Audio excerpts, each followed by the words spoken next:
بسم الله الرحمن الرحیم. السلام علیکم. د عملی زندگی انتخاب څنګه وکړو، یعنی موږ خپل په مستقبل لاره څنګه سیده کړو او موږ مستقبل کې څه وکړو، یعنی چوایس آف کیریر شارټ به زه تاسو ته دا وایم.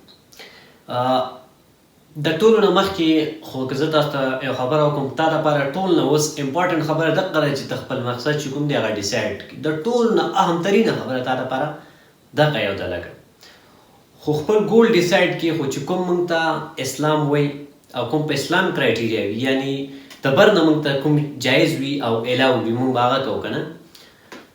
لکه څنګه چې الله پاک په قرآن مجید کې فرمایي په سورة الذاریات آیات نمبر 56 کې وما خلقت الجن والانس الا لیعبدون، ما انسانان او جنات خپل عبادت لپاره پیدا کړي دي. او نبی پاک صلی الله علیه وسلم فرمایي چې الله تعالی د ښو کارونو والا کس چې کوم دی هغه خوښوي. مطلب د دې آیات تشریح دا ده، لکه مطلب به موږ دا وهلو چې الله پاک ښه کارونه، مطلب چې کوم ښه کارونه کوئ لکه هغه خوښ دی، او عبادت چې کوم دی ښه کارونه هم عبادت دی. یعنی په اسلام کې ګوره که ته اوده کېږي، که ته مطلب ایسته ورته هسې فري هسې ګرځې خو که ذکر کوې ثواب شو، یا ته روټۍ خورې هغه عبادت دی. باتروم ته تر دې چې ته باتروم ته ځې هغه عبادت دی. که ته د باتروم دوا ووایې هغه هم عبادت کې راځي، تعالی به الله پاک ثواب راکړي. اوس ته شپې خوب کوې هغه هم عبادت دی. چې ته د حضور پاک صلی الله علیه وسلم په طریقې ویده شي هغه هم لکه ستا خوب ټول ته به ویې وده او را به شي په عبادت کې.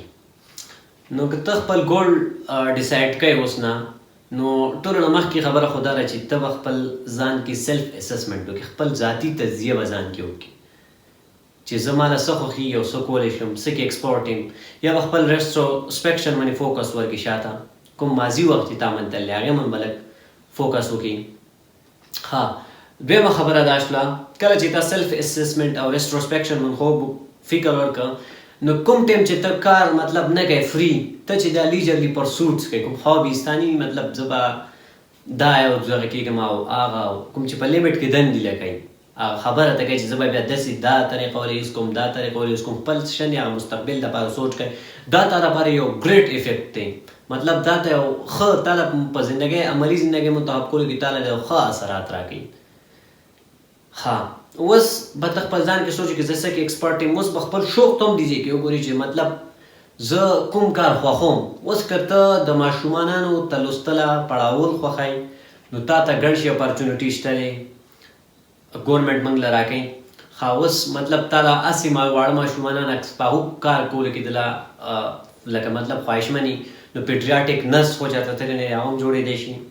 ها بیا که ته مطلب ته دا وایې چې ما نه د خلقو اسسټ وشي، یعنې زه د خلقو مدد وکړم، زه یو داسې کار وم چې هغې کې د خلقو مدد وي، او الله تعالی پته شته تاسو ته الله پاک دا خوښي ومه چې ته مطلب د بل سړي د مدد سبیله جوړه شي، د بل سړي د خوشحالۍ سبیله جوړه شي.